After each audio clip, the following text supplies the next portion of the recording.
Welcome to I Said What I Said, a sports podcast giving you opinions not heard anywhere else. I'm your host, Brad Wakai, alongside my co host, Tyson Gentry. Tyson, today, you know what time it is, baby. It's the NFL Week 9 recap. Major games this weekend. We previewed that on our show heading into the weekend. We thought this is really where we're going to see some teams separate. We're going to see some results, and we're going to go through everything. We're going to break down the big results that happened. No stock up, stock down. We want to give a lot of time to what happened this week, kind of give some of our bigger picture thoughts as we're past halfway or at halfway, however you want to look at it as an NFL fan. Yeah, well, I think I'm gonna call it 55%. I don't know what the actual math works out to. Don't kill me. Montana Public Schools, and I failed algebra 2 in high school, so I'm not probably the guy to ask. But we are over halfway, man. And as much as we've learned about a lot of these teams, there's still some stuff that is just wildly up in the air. A lot. And you're going to start seeing teams who are pretty much out of the playoff picture. They're going to already start putting together their draft board. Like they're going to send scouts out all over the country. You're going to be seeing that a lot. On the flip side, you have teams who are gearing up for the postseason. People who can already kind of smell it a little bit. They're worried about health. They're worried about maintaining and not peaking too early, Tyson, because that's the thing that people forget. Like we get so mad when it's like, this team's not looking good right now. It's like, buddy, we got 9 games left. And then we got playoffs. Like we got a lot of time left in this season. When's the last time the team that looked the best in the regular season won the Super Bowl or won their Well, conference? I would say it's been a long time because it's the Bills every year, at least Right. recently. You know, it was the Falcons that one year. I think maybe Probably the go back to Chiefs the that past, man. first year. Yeah, I was gonna say maybe the Chiefs that first year when they beat the Niners. Like other than that, I mean, But even then, it's none of hard us to were pinpoint. believing it, right? We were all just like, "Yeah, but the Pats are going to get him. Like they're going to get got. It doesn't matter." But we're here, man, and we're not going to get into it too much. But we got Kyler Murray back, baby. Your favorite quarterback Yeah. is on his way back.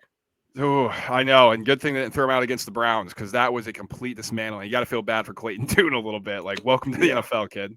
I mean, him and Brett Ripon both got to get some pictures that put up on the wall for the man cave, and that's going to be the extent of their NFL experience. Okay, let's get into it. Let's start here. The Germany game. The Chiefs beat the Dolphins. Now, this looked like it was going to be a beatdown early as the Chiefs went into halftime up 21-0. And everybody thought, okay, the Chiefs are going to really put their foot down and really figure things out or make a statement here over there in Germany. And then in the third quarter out of halftime, the Dolphins made a real run at this thing. Like they scored 14 straight points. And Tyson, the Chiefs didn't score a single point in the second half. They really had to rely on their defense. And that's been the thing about the Chiefs this year. Their offense has not clicked, and it's been their defensive effort that's made them win games and put them at a 7-2 record so far. And you still feel like the offense is going to figure it out at some point. But time's fleeting. Like they don't have forever to fit these square wide receivers into the round hole. Like Sky Moore is never going to be a thing. Seems to me that at least as his rookie year, Rashee Rice is going to play an Andy Reid role. Everybody wants him to be the bona fide number one, but Andy loves having roles for guys. And if his role is going to be 5 targets, he's sure excelling in that. But the main takeaway I had, Brad, and I don't know how you feel about this, we actually haven't talked about it. This was one of the worst Tua performances of the year. It might have been the worst Tua performance of the year. There were big spots late in this game where it just kind of like they couldn't get going, man. And I don't think that the Dolphins are like super phonies, right? Just because they've lost to the 3 good teams that they played. But it is telling that they're scoring 17 points a game against the Eagles, Chiefs, and Bills, and they're putting up 40 on everybody else. Yeah, as far as Tua goes, Tyson, I think what's going to be look back on is the fumble at the end of the game, which can't happen. They said it was a fumble. It was a bad snap, miscommunication, yada. You got to hold on to it, but you can't make that snap in that situation. I mean, 21 of 34, 193 is what he with the touchdown, no interceptions. That's what you ended with, right? That's what he ended with. But this is why we don't come in here and just rattle off box scores and be box scores. Like you got to watch things. And there were some throws that he missed. There was some timing that was off, man. Down. I think when they've started to play step up in class, like we've noted, that's where the wheels have fallen off for the Dolphins because they're 0-3 against teams above a 500 record. And so what's happened, they look great against the bad teams. And then when they step up in class, it just doesn't quite look the same. Now, I will say, once they get Devin Achane back, I think this offense is going to get back to another level. Right now, yes, Mostert 12 for 85, a 7.1 carry. A lot of those were on pop plays at the end, and that's good. Like, you want that out of your running back. You want to be explosive. But to me, they're having a hard time running between the tackles and making it believable that they're going to throw off a play action. And the Chiefs really just sat back. They said, okay, if you want to take some plays and get some chunk plays, go for it. And my biggest thing too, Tyson, I'll throw it back to you. They went away from the run when it started working. Like, it felt like they had the Chiefs on their heels. Like, if they just would have kept pounding the ball, I think they would have had a little bit more success. And they just went back to falling in love with the passing game. Yeah, and they got to figure that out because we love Mike McDaniel, but it's kill shots, baby. That's like what this offense wants to do. Is as soon as we feel like we have you reeling, we want to go put something in the end zone from 50 yards, and then everybody's pissed on the sideline. And that look, that doesn't like Spags got you right where he wants you. If that's the way you want to play, that's perfectly fine. And in this game, EPA per pass, expected points added per pass, negative 0.21 or the 17th percentile. So not a good showing there. Early down EPA per play, negative 0.18 compared to the Chiefs, a 0.11. So when you look at that, this was a struggling offense all day. They got hot in the third quarter. They made some plays, but it just wasn't enough at the end. And I think that's the biggest question mark I do have about this Dolphins team. Are they going to be able to show it when they step up in class that they can compete? Because Mike McDaniel has said, we got to go out there and show it. We got to go out there and prove it, because that's the main thing that people are wondering about this Dolphins team before really considering them contenders. Are they a contender? No, I don't think so, man. I don't. Like, everybody just keeps going, Fangio, this defense. Like, it could get better, but we said this. It doesn't happen in the first year. I think next season, that's where we could start to see this Dolphins defense really improve. But I think right now we're just going on a reputation from the guy and not looking at what's happened in past experiences when he's been at DC. I think that's fair. What do you think? Do you think they're contenders? Yeah, I do. Just because, like, I think that, they can beat anybody. I just think all we keep hearing is about how loaded the AFC is. And I think the Ravens are really good. I think the Chiefs are really good. I think the Bengals are really good. And then who? Like the Dolphins can be that team that shows up in the playoffs and ruins somebody's party. I don't know if they're going to win the Super Bowl. I don't like if we're going to say that as a contender, then I'd say no. But they're good enough to beat any of the top three teams that. But I'm getting a little sick of the AFC is so loaded. The AFC is so loaded. It's like some of these teams are bad. They just have 5 wins. Let's move on to what was just an absolutely sensational performance from Josh Dobbs. And Josh Dobbs' mania just keeps rolling on, Tyson, as the Vikings beat the Atlanta Falcons 31-28 on the road. Jaren Hall gets injured, gets a concussion out of the game. Josh Dobbs, who was just acquired at the trade deadline, has to come in, and it looked like it was going to be rough. Then all of a sudden, baby, Josh Dobbs, just a baller. Just go out there and let's play football. And that's what he did. And to win this game, and we'll talk about it from two different angles, but to win this game, this to me states how good, like, Kevin O'Connell is a really good football coach. Like, this solidifies it for me. Oh, I agree. I think he's the best of the Sean McVay. I don't know what you want to call him, like, because I hate coaching tree, but he's the best of like that ilk that's kind of left. Like, he's certainly better than Brandon Staley as a head football coach. I think we can start there. Dude, this was the coolest performance of the year for sure with Josh Dobbs this week. And it was on a defense that I think before this game was number 6 in the NFL.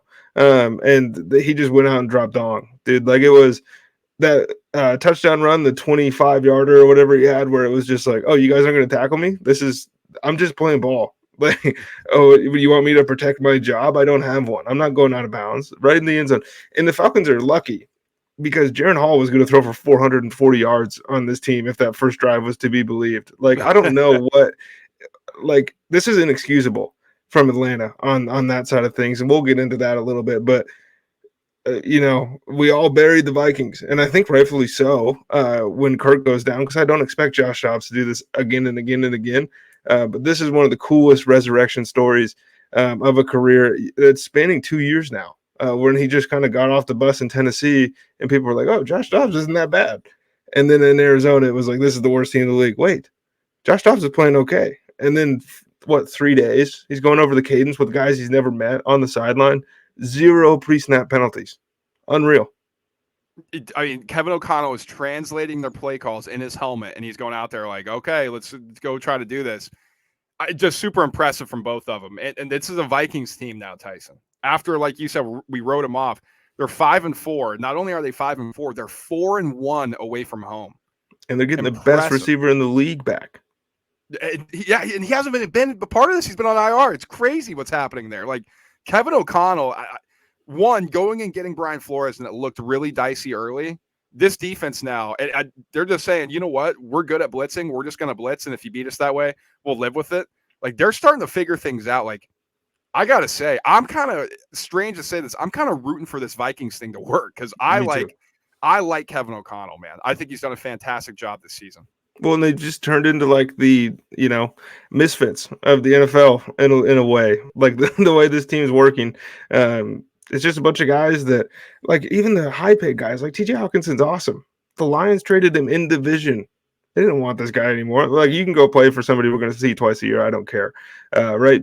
Jordan Addison, too small, coming out of the draft, gets drafted behind guys we won't mention today because I don't want to get my blood pressure up. The defense is just full of just flying around. Like, they're not great players, but they're playing faster than everybody. And Brian Flores is sure making his case that maybe he might be an asshole, but he's a good coach.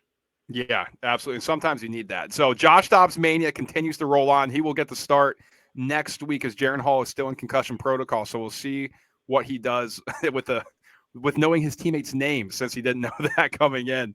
But Tyson, before we move on to the next game, we got to talk Arthur Smith because I have legitimate questions about this guy. This is my thing. I got answers. Once, if you lose this game, now this wasn't all on him because he doesn't run the defense, but the way they settle for so many field goals in this game, that basically took them out of it. Like, if they go and score however many times they were in the red zone, we're not talking about Josh Dobbs. We're talking about a dominating Falcons victory. But he's inept in the red zone. He has no idea what he's doing. The fact that he gets to sit there and question everybody who questions him like he's Bill Belichick is a joke. And then you go out and drop games that you shouldn't be dropping. It's a complete malpractice of what's happening in Atlanta. I'm not kidding you right now. If I was the owner, if I was Arthur Blank, after he lost this game to Josh Dobbs, who just got off the bus, at home, after he scolded everybody about Desmond Ridder, then did this flip-flop on Taylor Heineke, not playing the guy who was drafted number 10 or a top 10 draft pick at running back, a position you need to use now. After the season, I'd be looking for a new head coach. Like, I've seen enough. I mean, we can go back a little farther, man, because this offseason when Lamar Jackson wanted to be traded from the Baltimore Ravens, not that that was ever a possibility or something that was going to happen, the Falcons came out preemptively and said, we're not interested. Where did that come from? You don't think Arthur Smith had a little hand in that? I don't need Lamar Jackson. I got Desmond Ridder. Nobody knows what they're talking about. Like, I know what I'm talking about. Now I'm going to go draft the guy, number 8 overall this year, just to use a worse player. Like, there's nobody in the world outside of maybe Tyler Allgeier's family. And Tyler Allgeier's he's a passable NFL running back. I think he's, if he played in Green Bay in the A.J. Dillon role, nobody would care. Nobody would be like, oh, man, Tyler Allgeier sucks. But the reality of the situation, when you draft the guy in Kyle Pitts at number 4, and you're using Jonnu Smith, one of your buddies from Tennessee, and Jonnu's having a great year, doesn't change it. Drake London has 72 catches, 800 yards his rookie season, and then like he's not a bigger part of the offense going into year 2. And then again, just leaving Bijan to be a decoy. How do you beat blitzes, man? You run screens. Let's run one to Jonnu Smith. Why get all these electric playmakers if you don't want to give them the ball and then come to the post-game press conference and say it's not fantasy football? You got to pick drafting these guys. Don't get mad at us because we're wondering why the best players on your team don't get the football. Maybe look in the mirror, dude. And look, he's going to be able to say and do whatever he wants because he scored 28 points. He's going to be able to blame the defense, right? And luckily for him and unluckily for the Atlanta Falcons, the NFC South stinks, and they're not dead in this thing. Because if he wins the division, he's coming back. There's no way they're going to fire him. It's a worst-case scenario for Atlanta. This guy is not this is not the right coach for this roster, Tyson. He's known as the running game guy. Let me read this out for you. As bad as Taylor Heineke and Desmond Ritter have been this season, EPA per pass for the Atlanta Falcons is negative 0.1. That is better than the Cleveland Browns. They've had some injuries, but it's on par. Let's just put it this way. It's on par with the Raiders and the Steelers who have struggled. Chicago Bears. Their EPA per rush. This is the rushing guy. Negative 0.16. It just flat out unacceptable. Flat out unacceptable, Tyson. And the fact that this guy just continues to get away with it. Now, I think the media is going to hold his feet to the fire a little bit more. But it's the hubris is what drives me nuts when you haven't done a damn thing in this league. And so, as far as I'm concerned, now if they turn it around and he actually learns from some of the things, which I don't expect to happen, we can have a different conversation. But right now, he's got his head up his ass and he thinks his shit does not stink, which clearly it does. Oh, he's only got $4 billion to go home to. So let's be nice to the guy. Ravens absolutely dominate again, Tyson. This was pegged as a matchup between elite defenses, a matchup between one of the better teams, a division leader coming in this in the Seattle Seahawks against the Baltimore Ravens. And this was a take you behind the woodshed and just beat you because the Ravens went 37-3. Seahawks didn't score in the first quarter, didn't score in the second half. The Ravens could have done whatever they wanted. Lamar Jackson only threw for 187. This was a joke. This version of the Baltimore Ravens is I'm being facetious a little bit, but it's the Golden State Warriors when Steph doesn't have to play the fourth quarter because they've just built up such a ridiculous lead. So if you're box score scouting Lamar Jackson right now, just keep in mind the fact that they're dominating people. And I hope some of our friends are listening from the Chalkboard app that we'll tell you about at the end of the show. But there was a question preseason to you and I, Brad, about who would you I got this free bet with boosted odds. Who should I throw this on? I want to get some good value here.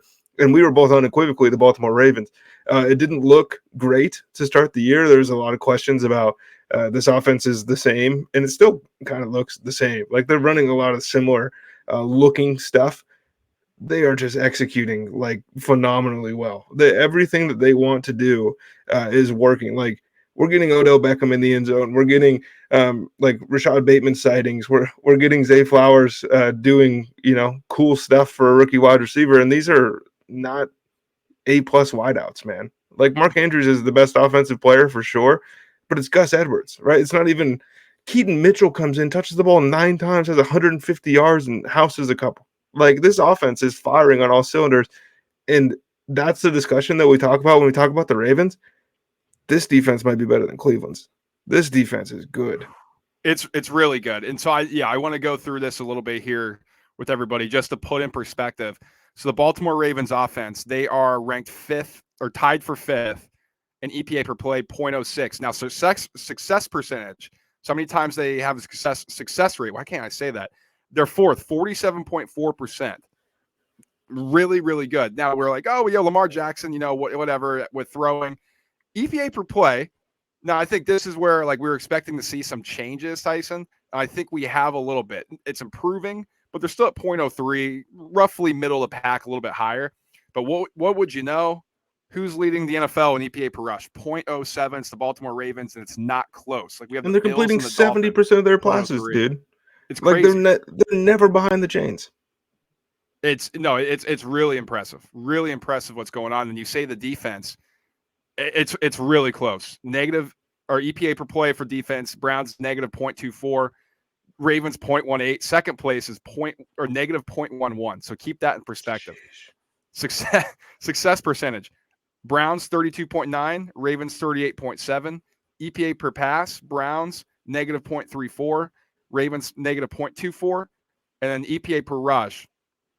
The Browns negative 0.17. The Ravens negative 0.16. I'm sorry, negative 0.18. So even better against the rush.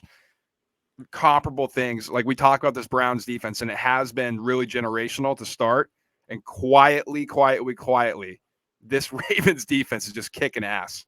It feels different because the Cleveland games are kind of just a slot fest until the end of it, where you blink in a Baltimore Ravens game this year and you look up and they're playing good teams, but you blink and you look up and they're up 20 points. We're not paying attention. Yeah, well, I'm sure they like it that way. Like they're just scooting under the radar, man. Like they're getting no attention. They're just going to work. Like this is a scary Ravens team. I think people will start paying attention to them soon. Okay, here we go. CJ Stroud Masterclass. What a treat we had if you watch NFL Red Zone, because at the same time we were getting Josh Dobbs Mania, we had this back and forth, basically basketball game Free of trial week too score. It for was Red Zone. crazy. It was, yeah. So we had this on the big screen. My goodness, man. I mean, CJ Stroud and Baker Mayfield in a shootout. You thought it was Marino versus Elway at times. Like it was unbelievable. I want to give some sort of caveat here with CJ Stroud that like this isn't normal and this isn't going to happen again, but it wasn't normal when he didn't throw an interception for a month and a half into his NFL career. And it's not normal to take a team from the basement and body the Pittsburgh Steelers as they come into your building in your first like true test as a rookie. And it's not normal to elevate Tank Dell, who weighs 140 pounds and was drafted in the third round, into basically a wide receiver one at this point. And I'm a huge Nico Collins guy, but like they're spreading the love, dude. And great week for former Dallas Cowboys because, I mean, Noah Brown, awesome. Like Dalton Schultz, awesome. Amari Cooper also went off. So, shout out to them, I guess. But, dude, he threw 500 and he threw for as many yards as he wanted. He was 470. cool, calm, and collected. On the game-winning drive, it was just kind of like there's only a handful of guys in the NFL that you get the feeling, with 50 seconds left that they're going to be able to go down the field and score. About the second play of that drive, it was like, oh, CJ Stroud's going to win this game.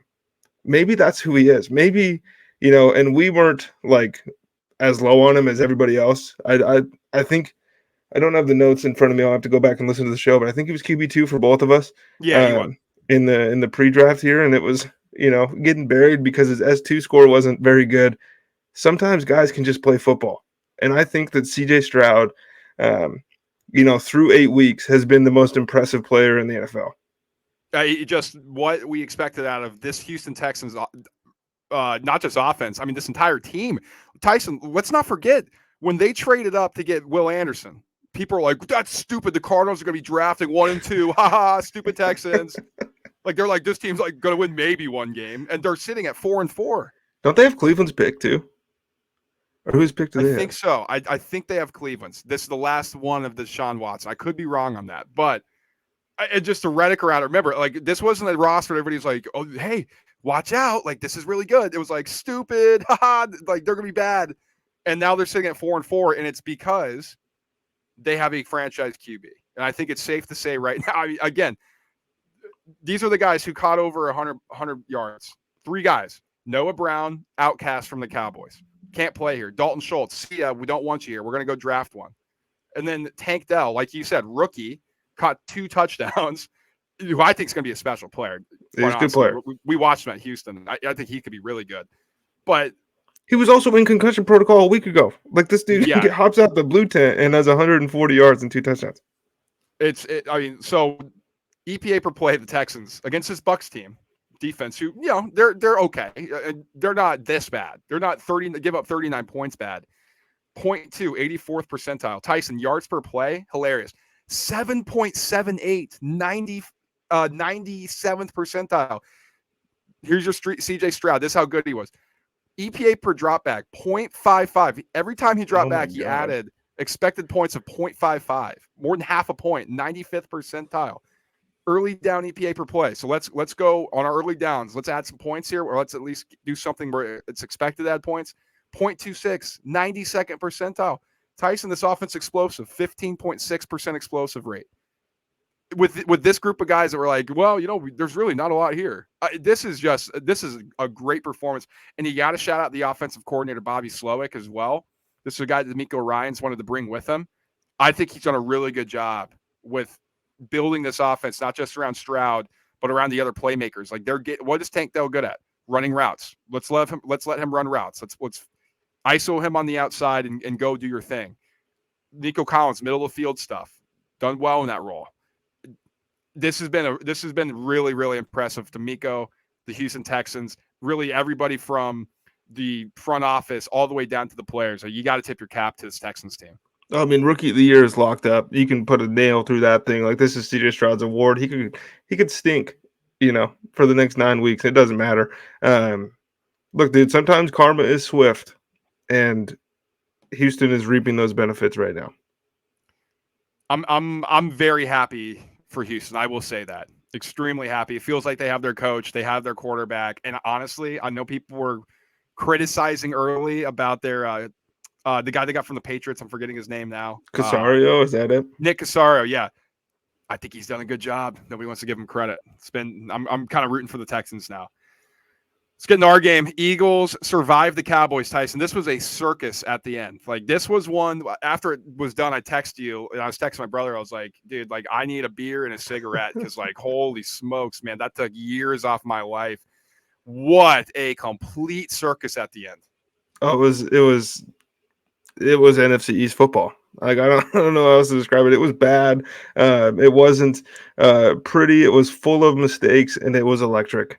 And it was more fun because the Philadelphia Eagles won the game. Yeah. So we're able to gloss over some of that stuff.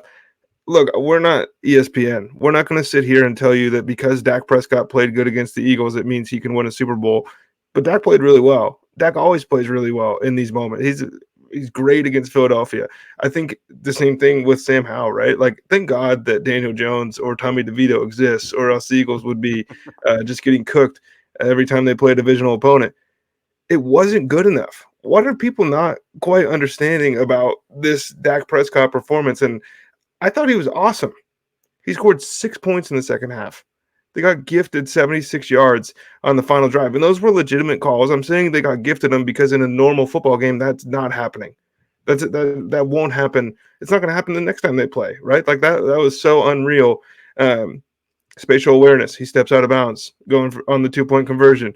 They don't run a route to the end zone on 4th and goal earlier in the game. There, they take a sack. You can't take that sack. That was one of the worst ones of the year. And then instead of running a spike, no communication, fake spike it, and have Jalen Tolbert run to the back pylon, double covered. You burn 7 seconds. Dallas can't win the Super Bowl because of those things. Not because of Dak Prescott. It's never been because of Dak Prescott. So for people to sit up here and be like, oh, Dak can get it done. That showed me Dak can get it done. What have you been watching for a decade? This guy is 30. Like, we're still treating him like he's 24. If he can't win the Super Bowl, it's not his fault. It's because, and I guess it's a little his fault, but it's the same mistakes they make every time. Mike McCarthy is a clown. At the end of games, there is no doubt the Cowboys are going to cowboy. The same way that when the Chargers are in a close game, you're sure they're going to lose. The same way that, like, you can run through the list. They are not an organization that gets it done when it counts. They're just not. Philadelphia was probably sloppier than Dallas in this game. They were sloppier.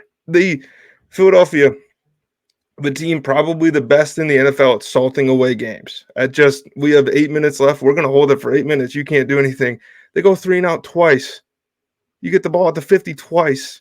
You get walked down to the 5-yard line. And what do? You false start, take a sack, delay a game, fake spike. That's a coaching issue. I don't want to hear, Dak Prescott showed me he could win the Super Bowl. What if he's been showing you that for 5 seasons? Yeah, that's very, very good points. I think you're hearing a lot of that too. And a lot of people, the Cowboys are better than the Eagles. It's like, honestly, the Eagles should have lost that game. Like, all 3 of those fumbles, I don't know if somebody was praying, if they were in church that morning, something. That DeAndre Swift, A.J. Brown fumble would have been bigger than the butt fumble. That was hilarious. For Eagles fans, for sure. I mean, the Hurts strip, it pops right into his chest.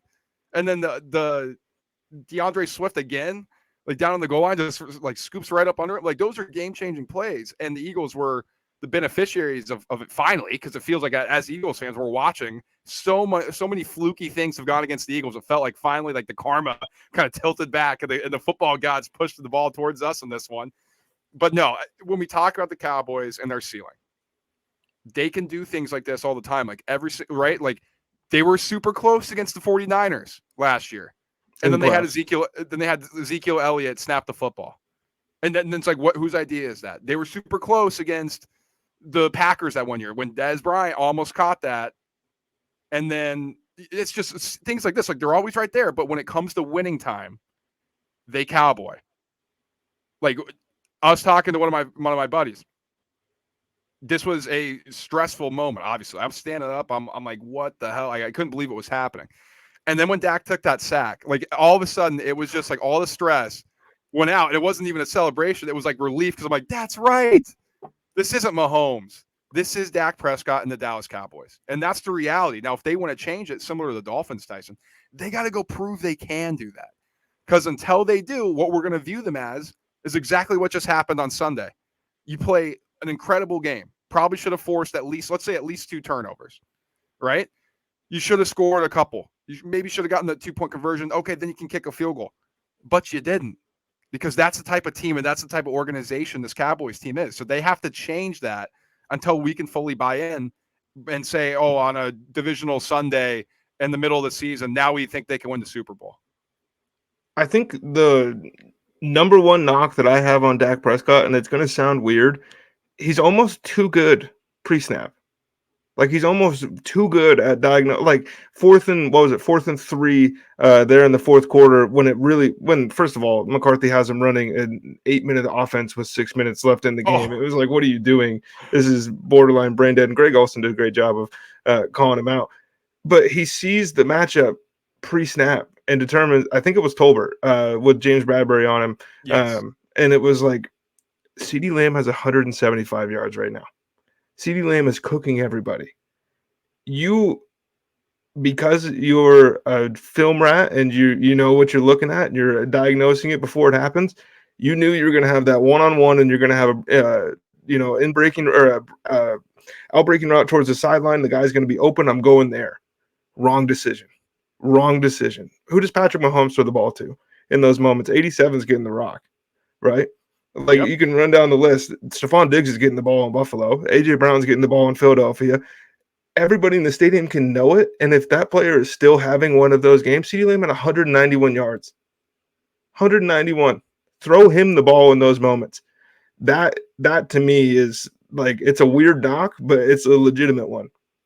I think so too. Everybody was confused. Like, Jalen Tolbert, that's who's getting the football here. And let's not forget, Jake Ferguson too. The fact that they started going away from him, I couldn't believe that. And I've come on here and been critical of offensive guys. Like, I don't know as much about defense and schemes and things like that, so it's hard for me to be like as critical of what's going on. I think on the offensive side of the ball, it's much easier. Whoever's hot, let's get that guy the ball. Like, it's just like basketball.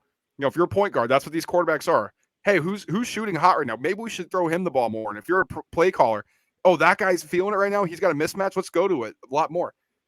As an Eagles fan, the fact that Jake Ferguson stopped catching the football, oh my God, tip your cap to, and just like wave to the sideline. Thank you. Appreciate it. Like, that was a freebie. Yeah, and we're not going to just focus only on Dallas. Jalen Hurts had another fantastic game. Play calling wasn't ideal. It didn't matter. It just feels like with this team, when it comes to winning time, and I know they lost to the Jets in winning time, but it's a weird sensation to just kind of look at a roster and be like, oh, they're just going to dictate the pace and this game's going to end when they want it to. And that was, not all the way true in this Cowboys game. They still found a way to win, and it felt like they were getting killed the entire second half. They allowed 6 points, man. I thought Brian Johnson basically called like a perfect third quarter. The offense was and then awesome. the fourth quarter happened. The fourth was so bad. Like, so bad. Like, the second one where they're in the end zone, I'll give them a little pass for that, because, like, really, what you're not doing much there. Like, you had to do the QB sneak, so you had 2 plays. Besides that, just completely went away from being aggressive. I think that's something that, and he'll work on it. Like, I think the growth that he's had from week 1, week 2, week 3 to where they're at now, I think you can see it. As much as Eagles fans don't want to admit it, I think you can see the growth, and you can see it with this offense who's continued to improve. But that fourth quarter was just hard to watch. And we're over the halfway point, so I feel more comfortable in saying this. Philadelphia probably isn't going to put it together this season, and they're probably going to win the NFC. And all we're going to hear is it just feels different. And you're going to look up in February, and they're going to be playing in Vegas. Yeah, that would be awesome. Tyson, let's close with this. Bengals are back. I think there's no question. There's no question in my mind. This is now, in my opinion, this is the scariest team in the AFC. Like I know the Chiefs defense Gotta is be. awesome and they have Gotta Mahomes. be. I know the Ravens are awesome right now. There's no MFer like Joe Burrow, like Joe Yeah. Shiesty, because They that don't make dude them. kills you. That dude kills you. And you got Jamar Chase, who now is getting the ball. T. Higgins, who's healthy. He wants to play. You got Joe Mixon. He's not doing his thing like he used to, where he's going for $120, but he's running for 50 hard ones. Like he's running for 50 hard ones. And when that happens, you can keep the defense guessing just enough so that you can have Joe Burrow dissect your defense. And that's what happened against Buffalo. Tyson, we said it. When Matt Milano went down with injury, when the secondary started getting banged up, when the pass rushers for the Bills were hurt, we said this game was going to be coming. We said there was going to be a point in time when they played a legit offense that they were going to get shredded up.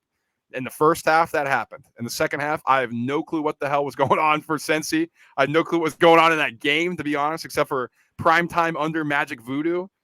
But it was clear as day to me that not only are the Bengals way better than the Bills, like I think that's clear now. That was That this is the team.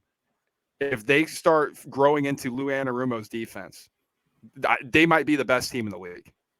The attitude is back. Like the attitude is just it's there. I mean, how many times do we have to talk about they don't have any corners until you look up and they have like your boy, man, like your guy is out here just shredding people. Cam Taylor-Britt, he's one of the best. He had one of the best performances a corner had all week, and he's going against Josh Allen. And I'm not gonna, crap on Josh Allen and the turnovers because everyone's already doing that for us. And sometimes, to be honest with you, to make an omelet, you got to crack a few eggs. Like I understand the way that Josh Allen plays football. I think it's almost necessary for that Bills team. But that's the difference. And you said dissecting. That's a perfect term because it is surgical when Joe Burrow gets cooking. Because everybody else in the league seems to want, I'm going to take this one-on-one shot when I got it, and he will. And you can tell kind of when he's feeling it. He's got that shoulder roll before the snap. He's going deep to one of those guys. But he can have the one-on-one with T. Higgins on the left side. But Tyler Boyd's open for 7. I'm just going to take 7. And we're going to – it's death by 1,000 paper cuts. And then they didn't break a sweat in that football game. They were not scared of Buffalo, and Buffalo did not scare them at a single point, I don't feel like, in the entire second half. Like there wasn't even when the game is close, it was never like, oh, Buffalo might win this thing. The Bills can't exercise any demons on somebody that doesn't, they're just not going to allow it. It's suffocating. We're just going to play our game of football, our brand. And you've shown us, and to a lesser extent, the Chiefs as well, that you can't handle this. And when the Bengals are playing like they played on Sunday night, they are going to play in the Super Bowl if that team keeps showing up. Yeah, I think the only thing that needs to grow, like losing the 2 safeties, I think it's clear this defense isn't as good as last year. They don't need to be right now. Like this is a really good defensive coordinator with really, I think, talented pieces that can start filling into that. Like what did we say with the Chiefs last year, right? With all those young guys. Man, it looks clunky. Man, this defense sucks. Well, when they kept playing them at the end of the year, it was like, damn, this defense is pretty good.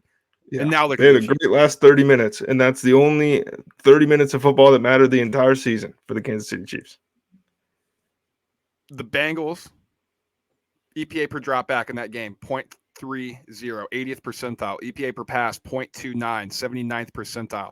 Early down EPA per play, 0.12, 74th percentile. Late down success rate, how about this? 55.6%, 76th percentile. Tyson, this offense is back. This offense looks good. And like we said off the top, when Joe Burrow's healthy, there is nobody in this league that this team doesn't think they can beat. And damn it, I'm not sure if there's nobody in this team that they can't beat. And on the flip side, let's just get into it real quick because the Buffalo Bills are now outside looking in on the AFC playoffs. Here is their schedule going forward. They play the Broncos. They play the Jets. They play the Eagles. They play the Chiefs. They play the Cowboys. They play the Chargers, they play the Pats, and they end with the Dolphins. They cannot Buffalo Bills any of these games. They can't show up uninterested a single time because for some reason the AFC North won't lose. Like Buffalo would be a really scary team to see if they got the last wild card. But dude, at 5-4 and fading, it's not a great look. If They get called for the hold against Darren Waller. What are we looking at? 4-5. If Chris Godwin, everybody's like, Chris Godwin should have caught that. Hey, come on. You put on a helmet and pads and you go do that and you catch it. But I digress. Let's say he does. We're talking about a 3-6 Buffalo Bills team. Realistically, they should be, let's be honest, they should be 4-5. That should have been pass interference. They should have lost that football game. We're talking about a 4-5 football team here. It's just not good enough. If we want to get into it, we'll dive into it at a later date. Tyson, to me, it feels like there needs to be a house clean. It just something feels off. It felt like they had their window, they missed it, and all of a sudden they are thinking that they're going to get back to something that I don't know is ever going to come again. That can't be true because everyone tells us that your window is wide open as long as you have a certain guy on your team in the NFL without really paying attention to the fact that's only happened twice in the last 30 years, right? There's two guys that are window openers, and it's Tom Brady and Pat Mahomes. These things slam shut quick, and it sure feels like the Bills are slam shut. They feel closer, to past seasons Ravens teams to me than they do to past seasons Buffalo Bills teams because there hasn't been a single point in any of these games this season where it was like, oh, Buffalo is back. This hasn't happened. It hasn't. I think you're completely right. But the Bengals are back, man. They are scary. They're ready to go. Tyson, that's going to do it for our NFL Week 9 recap. No money-making time for me today. These lines are crazy. I think you feel the same. But we got, dude, how many sports are back right now? This is fucking great, man. Like, we got everything back. And where can they find our picks? It'll be in the Chalkboard app. The group name is ISWIS Presents the Roundtable Bets. You can download the app in the App Store, Google Play, wherever you get your apps. It's a free group. We'll let you write in. You can kind of commiserate with Brad, who missed a 25-leg parlay last night on one leg, ladies and gentlemen. He ran up 24. I think the cash out button might have been broken, or I'm not totally sure what was going on there, but was it maybe a free bet so you didn't get that option? But we're throwing picks down and everything, right? That was a college basketball one that I'm poking fun at him for here. We have college football ones, obviously. We have NFL ones. Tune into our NFL show on Thursday. Brad and I both had some pretty good weeks here betting. We're kind of we're getting our footing back after we had a rough go of it earlier in the season, but I mean, it's fun. We got every sport is live right now besides baseball, and up until 2 weeks ago, we were playing everything. Yeah, absolutely. And yeah, like Tyson said, a 25 big money line favorite. We call it the dirtbag parlay. Yes, 25 of them, and I knew one of them was going to lose. I just didn't think it was going to be the number 4 overall team at home against a mid-major. But what are you going to do? That's why parlays are basically impossible. But in the meantime, like, subscribe, and share the show. If you're watching on YouTube, smash that like button on the way out. If you're listening in podcast form, rate, review if you haven't already. 5 stars. That really helps us out, becomes more discoverable in the algo. Follow us on our socials, X, Instagram, and TikTok. The @ is the same, ISWIS_pod. We'll be back later in the week previewing a huge weekend of college football. I can't wait to talk a little college ball, new college football playoff rankings. Nothing's changed, so we'll get into it. But we'll be back then. We hope you guys join us. Until then, guys, peace.